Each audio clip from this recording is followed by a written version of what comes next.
Kementerian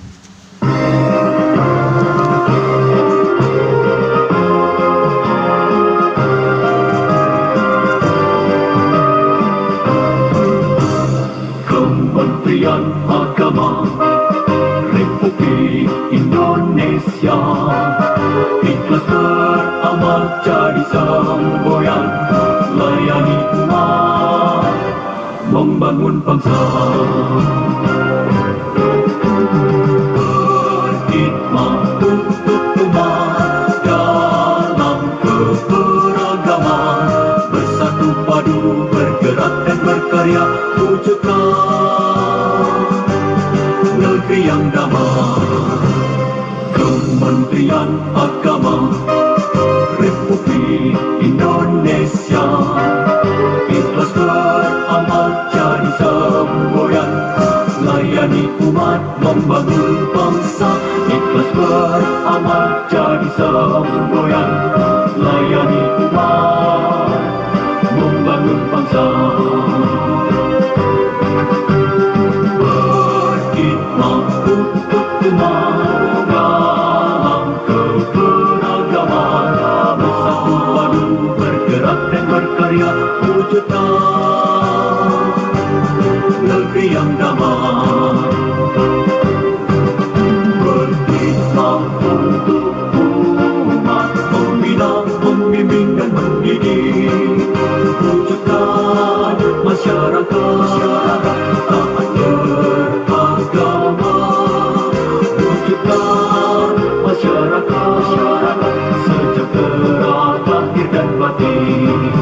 Berkhidmat untuk umat, membina, membimbing dan mendidik, mantapkan kerukunan umat dan antar umat beragama, beramar ma'ruf nahi munkar, jalani kehidupan.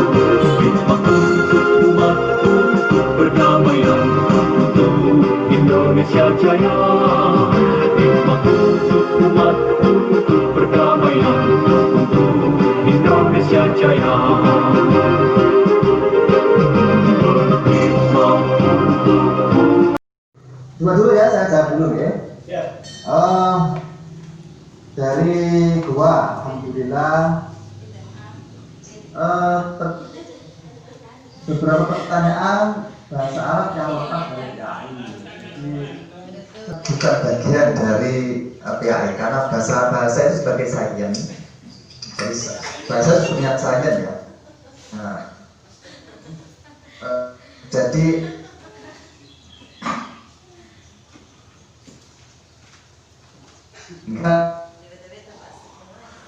pada ini dia kan Pak, karena terkait dengan GTK juga ya, GTK yang misalnya kurang jam dan seterusnya. Ini saya mohon maaf kalau terkait dengan masalah ini, kayaknya saya tidak berkapasitas dan kurang begitu memahami karena terkait dengan bagaimana GTK terkait dengan guru dan tenaga kependidikan. Kemudian guru ada yang tidak mampu bahasa Arab, dan inilah tantangan kita, pertanyaan yang kita alami, dan itu tantangan tersendiri bagi kita. Karena itu solusinya menurut saya adalah bagaimanapun Bapak Ibu baik di swasta maupun negeri, guru-guru bahasa, guru apapun sebetulnya, mohon untuk tergabung dengan KKD atau NGMP berbasis mata pelajaran itu. Karena di forum itulah diharapkan ada saling berbagi. Kalau Bapak Ibu mengandalkan pelatihan dari pemerintah yang tadi disebutkan itu betul Pak. Lembaga pelatihan kita itu jauh dari cukup. Ada penelitian. Edarannya kan begini, edarannya itu semua guru itu harus mendapatkan pelatihan dari lembaga yang memang ditugasi untuk melatih, yaitu ada Pusdiklat, Pusat Pendidikan dan Pelatihan, kemudian ada Balai Diklat di Indonesia, ada 14 Balai Diklat di Indonesia misalnya. Itulah tugas untuk melatih guru, kompet meningkat. Misalnya kalau hari ini saya dipanggil untuk diklat, itu ketemu lagi itu 30 tahun. Jadi 30 tahun itu baru bisa dipanggil lagi untuk diklat kedua. Karena kalau harus menyelesaikan semua guru. Jadi itu dengan kerjasama dengan dosen. Nah itu dimulai tahun ini Pak, tahun ini 2020 ini, dan saya nggak tahu sudah sampai mana. Nanti bahkan yang menggembirakan adalah program ini dan aktif di MGT KKP di tempatnya masing-masing. Karena memang pintu masuknya itu melalui KKJ MGT. Itu saya kira pencahayaannya cukup sehingga betul-betul bibit itu tumbuh menjadi tumbuhan yang sangat bagus. Nah itulah mestinya pendidikan kita itu. Nah tadi dibahagikan murid juga begitu, perlu ada di madrasahnya, di rumah dan lingkungan. Nah saya sangat setuju. Jadi pusat pendidikan ketiga-tiganya harus difungsikan, dan ini menjadi perhatian di dalam KMA 183 ini. Kalau Bapak Ibu membaca detail di dalam KMA ini, itu salah satunya mengamalkan ini, bahwa proses pembelajaran PAI dalam rangka menanamkan akhlak karakter madrasah itu ada amanat harus terkoneksi antara apa yang dilakukan di madrasah oleh guru-gurunya dengan lingkungan keluarga dan lingkungan masyarakat. Nah, kemudian pertanyaannya, bagaimana melakukan itu semuanya? Nah ini yang tadi ditanyakan. Bapak Ibu sekalian, yang pertama begini, tipsnya, bagaimana melibatkan orang tua, masyarakat dalam proses pendidikan ini biar yang pertama, jangan pernah posisikan orang tua, wali murid kita dan masyarakat kita dalam posisi yang berhadapan dengan guru.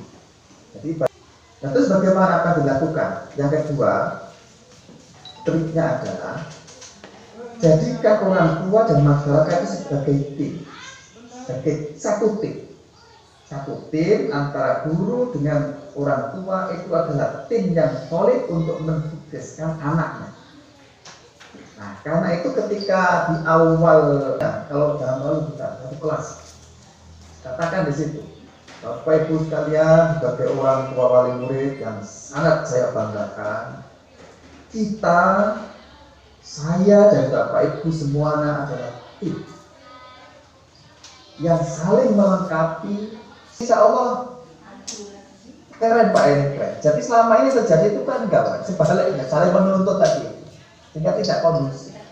Wali murid, orang tua murid kepada gurunya, kepada madrasahnya. Dari aspek apapun, dari aspek anggaran, itu kepercayaan tercederai. Misalnya Bapak Ibu narik iuran dari wali murid, ternyata tidak digunakan sesuai dengan keperluan. Kemudian jangan lupa apapun yang dilakukan oleh madrasah itu terkomunikasi, bangun tadi kepercayaan dan dukungan. Ini penting, dukungan. Ketika memutuskan program harus dimunculkan sejak awal bahwa madrasah itu program mutunya adalah milik orang tua juga. Nah, agar rasa milikinya itu muncul, dilibatkan sejak awal dan proses perlibatkan, dan itu orang tua lah yang menjadi kewenangannya.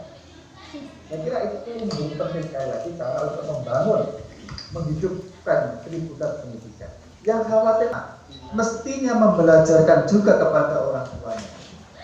Artinya apa? Bagaimana caranya tiap madrasah itu juga punya andil, punya peran untuk anak-anaknya. Ada yang cuek, ada yang punya modal keilmuan yang cukup, ada yang sama sekali tidak punya keilmuan dan sebagainya. Dan nanti setelah depan yang diajarkan di madrasah itu sesuai dengan apa yang dibiasakan di rumah. Jangan sampai terjadi di madrasah anak-anak mendapatkan sesuatu kebaikan, begitu pulang di rumah dimentahkan oleh kondisi orang tuanya. Anak diajak untuk sholat 5 waktu pagi, bagaimana pun caranya. Itu terkait juga ya lingkungan pergaulan. Kalau ada guru BK atau wali kelas, pastikan guru BK atau wali kelas itu tahu persis di mana pergaulan anak-anak ini. Itu itu mesti kita punya data. Wali kelas itu punya data. Jadi prinsipnya itu, libatkan orang tua, jangan posisikan berhadapan, posisikan berhadapan. Saya dicek barangkali ada yang sudah bertanya di ruang chat kita.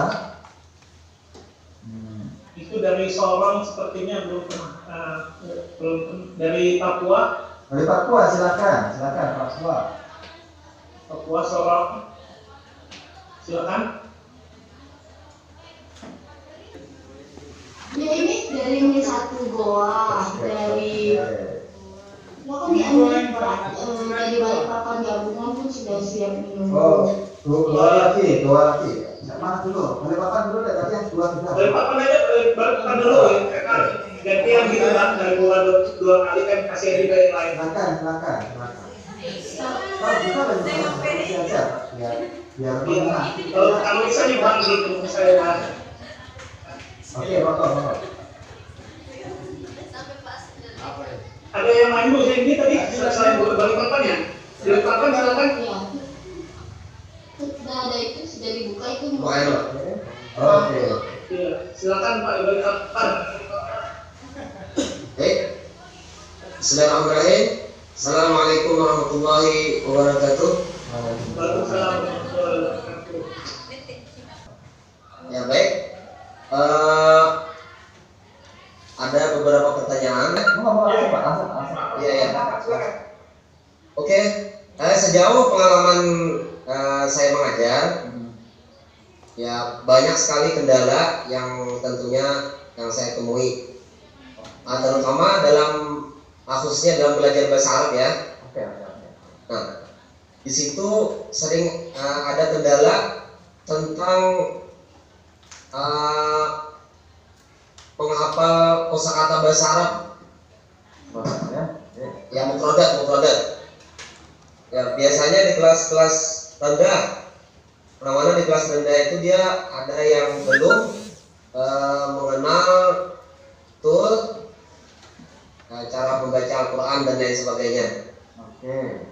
Ya, mungkin iya betul. Ada kiat-kiat atau cara atau metode atau apalah yang mungkin bisa membantu anak-anak didik kita untuk mudah menghafal atau mengingat gitu. Terutama kosakata bahasa Arab. Oke. Ya.